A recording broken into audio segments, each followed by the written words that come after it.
بالله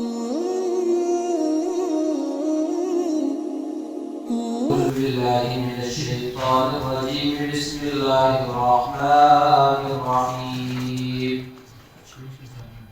طاسين تلك آيات القرآن وكتاب مبين هدى وبشرى للمؤمنين الذين يقيمون الصلاة ويؤتون الزكاة وهم بالآخرة هم يوقنون. سورہ نمل اس کو اس لیے کہا گیا ہے کہ آگے چل کر چونٹیوں کا واقعہ آئے گا.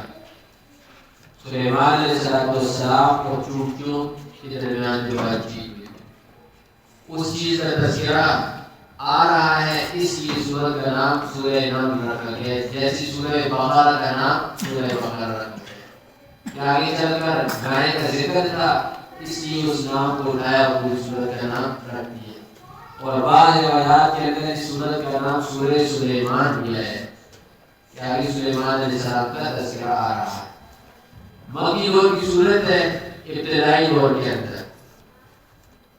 اور اس صورت کا اور پچھلی صورت کا آپس میں جوڑ قرآن کی صداقت ہے. یعنی قرآن حقانیت والی کتاب ہے اور اس کا مضمون تسلی رسول صلی اللہ علیہ وسلم. رسول اللہ کو اس صورت کے اندر بھی تسلی دی جائے گی انبیاء کے واقعات سنا کر. جیسے پچھلی صورت میں 7 انبیاء کا تذکرہ آیا، 7 انبیاء کے تذکرے کا مقصد یہ تھا کہ محمد رسول اللہ آپ کے ساتھ پہلی مرتبہ یہ کام نہیں ہو رہا، آپ سے پہلے رسولوں کی تکذیب کی گئی ہے، پہلے رسولوں کو جھٹلایا گیا ہے. قاسم اللہ عالم بمرادی یہ حروف مقطعات ہے، پہلے بھی تفصیل سے گزر چکے ہیں کہ ان کا حقیقی جو معنی ہے وہ کس کو معلوم ہے، اللہ ہی کو معلوم ہے. دل کا آیات القرآن و کتاب مبین، یہ آیات ہیں قرآن کی، وہ قرآن کتاب جو کھلی کھلی آیات کریمہ ہے. یعنی واضح کتاب یہ آیات کریمہ ہے، کوئی چھپی بات اس کے اندر نہیں. ہدن یہ قرآن سراپا ہدایت ہے. پہلے بھی عرض کیا تھا قرآن ہدایت بن کر تو پورے عالم کے لیے آیا ہے. قرآن سے جو کوئی شخص ہدایت طلب کرے گا قرآن اس کے لیے ہدایت بنے گا. لیکن ہدایت ملتی کس کو ہے؟ للمتقین، مومنوں کو ہدایت ملتی ہے قرآن سے. جو لوگ قرآن کے سامنے دل کو صاف کر کے بیٹھتے ہیں ان لوگوں کو قرآن سے ہدایت ملتی ہے. اصل صحیح طور پر اگر قرآن کو بے اہمیتی کے ساتھ سنا جائے تو ابو جہل کو بھی ہدایت نہیں ہے. ابو جہل کے کانوں پر قرآن پڑھا تھا یا نہیں پڑھا تھا؟ سنا تھا اس نے قرآن کے نہیں. ہم کیا سمجھتے ہیں قرآن کو؟ اصل تو عربی سمجھنے والے وہ لوگ تھے نا. ابو جہل ابو الحکم اس کا نام تھا، حکمت کا یہ باپ تھا، ساری چیزوں کو سمجھتا تھا.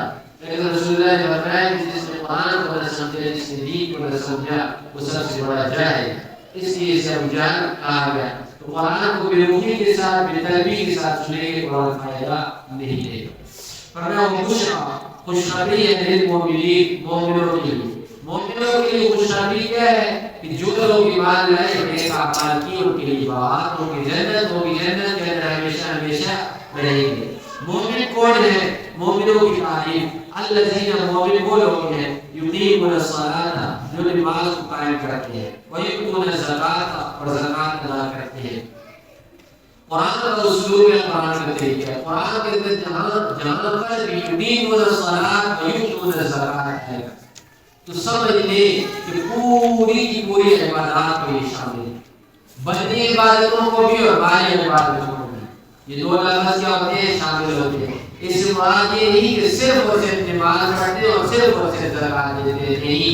جب نماز کا تذکرہ آیا تو نماز کے ساتھ اور جتنی چیزیں بھی ہیں، روزہ، دوسری تیسری چیزیں وہ ساری نماز کے اندر شامل ہو گئی ہیں. اور مالی عبادت کا تذکرہ کیا زکات کے ساتھ، اور جو چیزیں صدقہ فطر اور اسی طریقے سے حج وغیرہ یہ ساری چیزیں شامل ہو جائیں گی.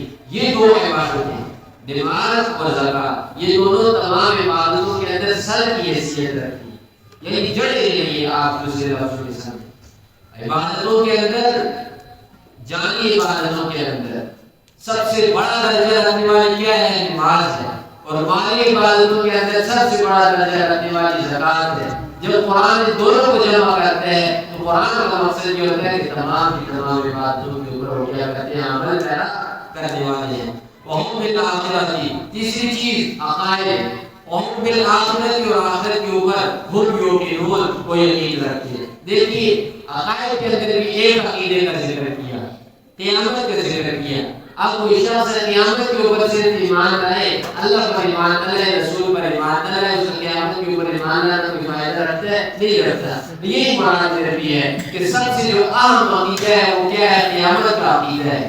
فرمایا قیامت کے اوپر یہ لوگ یقین رکھتے ہیں کہ اللہ مرنے کے بعد دوبارہ اٹھائے گا. اسی طریقے سے تمام کے تمام جتنے عقائد ہیں ان کے اوپر بھی یہ کیا کرتے ہیں؟ ہم پیارا ہوتے ہیں.